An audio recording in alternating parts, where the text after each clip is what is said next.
Before we can understand legislative history, we have to make sure we understand the legislative process. Here is an idealized version of the legislative process. A legislator, representative, or senator introduces a bill. Usually it's introduced to the main body of the House, and then it gets referred to a committee, and that committee is where the detailed work happens. And then the committee reports back, summarizing their findings and why they should or should not pass this bill.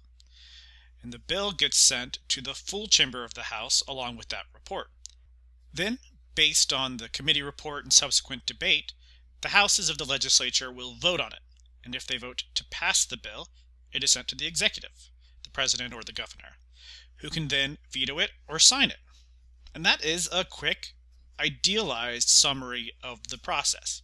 This is a more representative flowchart showing what actually happens, how a bill becomes a law.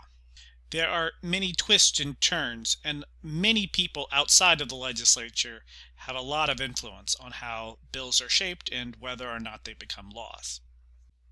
But to focus on the essentials, we need to understand the legislative process. Here is a basic use of the way it works at the federal government level. So in a bicameral legislature, one that has a House and a Senate, you get these twin processes. Sometimes they happen simultaneously, and sometimes they happen in one house and then another. So the bills are drafted. It could be from a member of Congress, it could be from an executive department, or it could come from lobbyist groups or a nonprofit organization, whoever wants to take the time to draft the language. And then they find a legislator to sponsor the bill, and the sponsor will introduce the bill into the House. At that point, it will either be put on the calendar or referred to a committee. The committee will do its work. They will hold hearings, mark up the bill, and write up a report of their findings. Eventually, they will vote on whether or not to recommend the bill.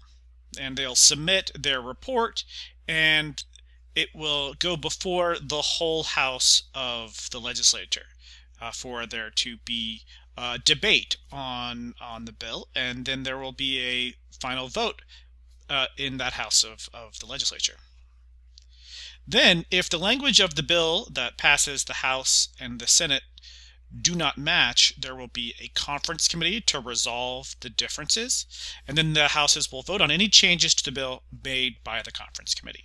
Once both the House and the Senate have agreed on the same language, you will have an enrolled bill, which gets sent to the president, who will then either sign the bill into law or veto it. And that's the basic of the legislative process and what you need to know to understand legislative documents and where they come from.